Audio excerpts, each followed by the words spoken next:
All right, welcome back to the channel, ladies and gentlemen. Thank y'all so much for coming over. Now, as y'all can see by the title, we are back for more of Mr. Ballin, the Flannel King himself. Now, this is a shorter version, or shorter video, I should say. Normally his videos are 18 to 20-something minutes. This is only 11 minutes, 22 seconds. Title, They Didn't Know They Were Being Watched. With a title like that, you just don't know where the hell this story is going to go. But I appreciate y'all coming over. And of course, shout out to all the good humans out there, man. All right. Appreciate all the love and support. Link is in the description for those who are asking. So we ain't going to waste no more time. Let's jump right into it.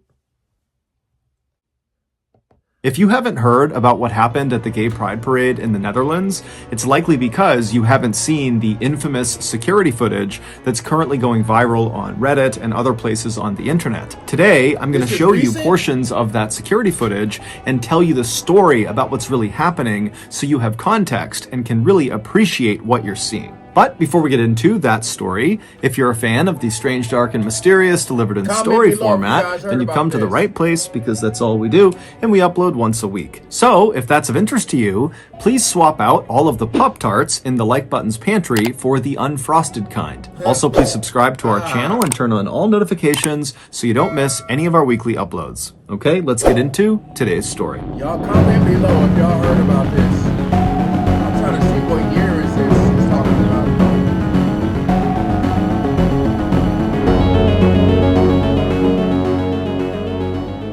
On September 27th, 2018, in a little city in the Netherlands, a security camera captured 6 men walking calmly toward this brick bungalow inside one of the country's holiday parks. A holiday park is a place that offers cheap accommodations to tourists. They typically have things like campsites, RV parking, cheap bungalows for rent, and they also often offer things like swimming and golfing and bowling, so it's kind of like an all-in-one for families on vacation. But on this September day, these 6 men caught on camera were neither family nor on vacation. Instead, as they walked, it was very clear from their body language that the only thing they were interested in was getting inside of their holiday bungalow. Once they did reach the front door of this bungalow, the apparent leader of the group, who had dark brown hair and a full beard, he pulled out a key, unlocked the door, he opened it up, and then he made sure the rest of the men took off their shoes before walking inside. And then once all the men were inside the door, the leader shut the door and... I'm telling you, when they get real photos, real footage, anything like that, it adds so many different layers to the story. Like, it gives you like these goosebumps because you're like, it's one thing to tell the story, but to show the story, get you goosebumps, man. I don't know where we going with this, but walked behind them, and then barefoot they walked through the hallway into this corner living room in the back of the bungalow.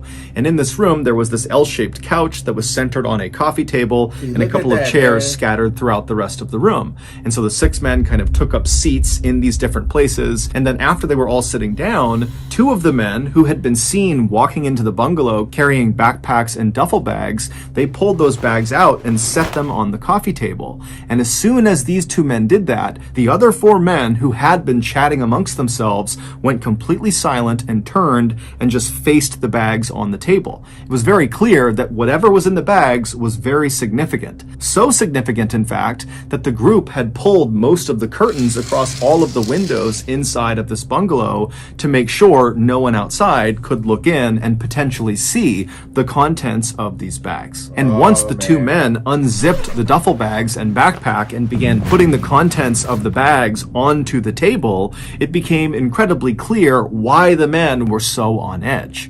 Inside of these bags were guns, and in the Netherlands, no private citizen is allowed to possess them. Over the next hour, the 2 men who had actually carried the guns into the bungalow, they began going over some instruction with the other 4 men of how to use these slick black pistols and AK-47 rifles. They taught them how to load the guns and reload and how to aim, and they did a number of dry firing exercises, which is basically pulling the trigger on any real gun when the gun is not loaded. And so these 4 students students paid careful attention to their two instructors, and at some point they became more confident, and you could just see the excitement was building in the room. At one point, one of the students grabbed two of the AK-47 rifles and held one in each arm and pretended to fire them simultaneously, like you would see in the Rambo movies. But when one of the two instructors reached back into one of these bags and pulled out a new item, a vest, and laid it on the coffee table, immediately the mood in the room shifted again. Now the students seemed more nervous than excited. Yeah. One of the four students eventually walked forward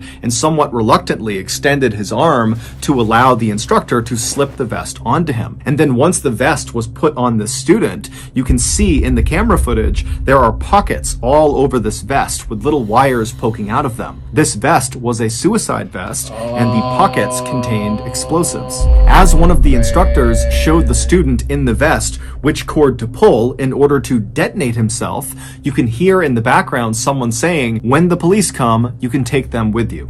A little over 2 hours later, these 6 men were done, and they began packing up their arsenal of new weapons back into the bags, and then they stood up to leave. But when they left, it was the students who had the bags of weapons, not the two instructors. Once the 6 men had left the bungalow and were back outside again, they put their shoes back on, they locked the bungalow behind them, and then the two instructors were seen on camera walking away from the bungalow to a separate car. They drove off, and then the 4 men that now had the weapons, they walked to a nearby white cargo van, which contained one other man who had not been inside of the bungalow with them, but he was very much a part of this group. He was their driver. And so as the 4 men with guns approached the white van, the driver saw them, he climbed out, he ran around to the back and opened up the back doors that led into the windowless back cargo area of the van. And the 4 men with guns, they climbed inside, the driver shut the van, climbed back into the driver's seat, and then before long, the driver was leaving the parking lot and heading north towards the city of Amsterdam, which is the capital of the Netherlands.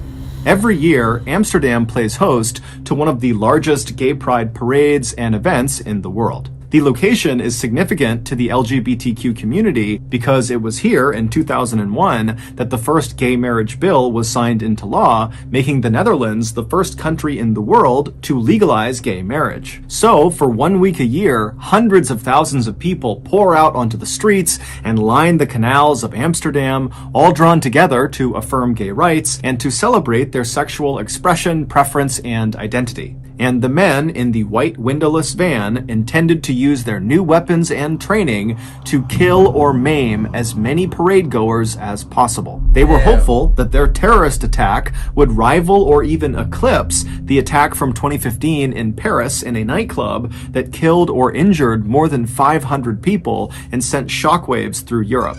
30 minutes later, the 4 men in the back of this windowless van felt the van slow down and pull off the main road and not come to a complete stop, but just kind of begin to slow roll, which was odd because they had no reason to slow down and they were at least 30 minutes away from their destination. And so instinctively, the men reach down and make sure their guns are safely stowed inside of their bags and out of sight in case somebody opens the back door. They don't want people to know they have guns. They are illegal.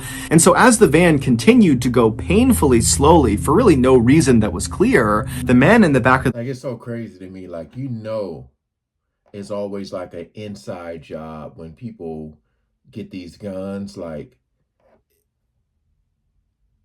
there's somebody somewhere holding the door open, saying, come on, hurry up, somewhere.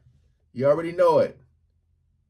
Safely stowed inside of their bags and out of sight in case somebody opens the back door. They don't want people to know they have guns. They are illegal. And so as the van continued to go painfully slowly for really no reason that was clear, the men in the back of the van were really starting to worry that something was wrong. Now remember, they have no windows. They can't look outside. They don't know what's going on. However, there was a small crack in the partition that separated the back of the van from the front of the van where the driver was. And so the men in the back of the van began craning their necks and looking through this little crack to try to see if they could understand what was in front of the van and, why the driver had stopped. And when these men looked through that little crack and they saw what was out there, they immediately began to panic. They began reaching down and fumbling for their bags, trying to open them up to get their guns. And then by the time they're kind of getting the guns into their hands, all the doors on the van fly open and the men in the back just begin firing their guns blindly at the open doors. But when they pull their triggers, nothing happens because their guns were fake. They had been sold to them by the people who were flinging open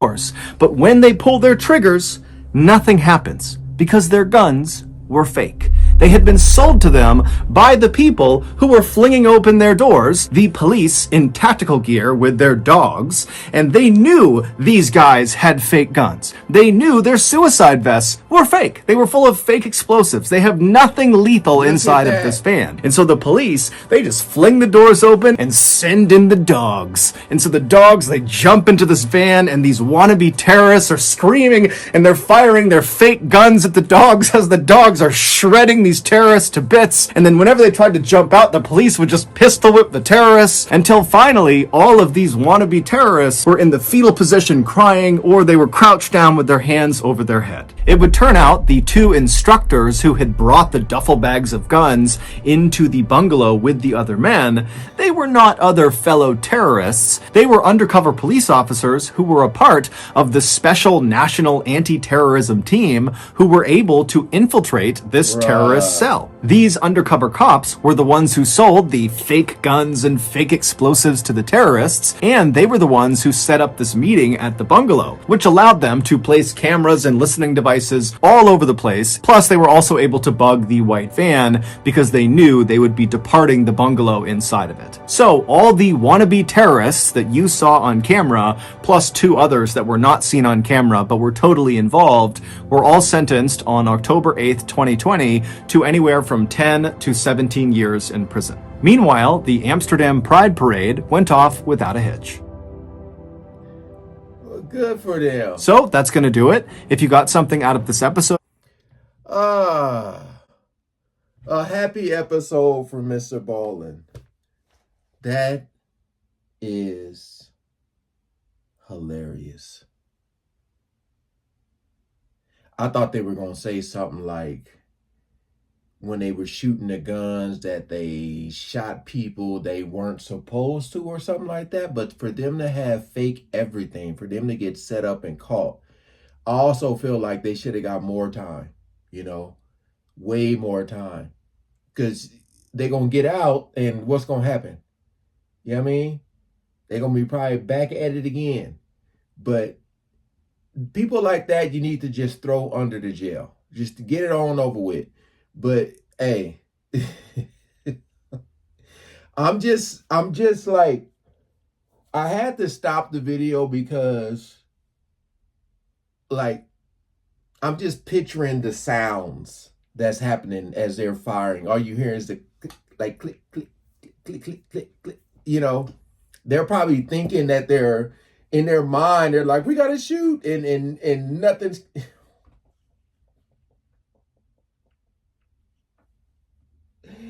Oh, this was a good one.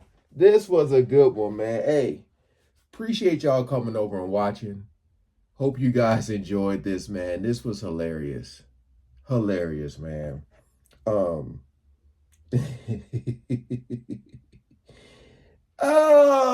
man, that was good. That was good.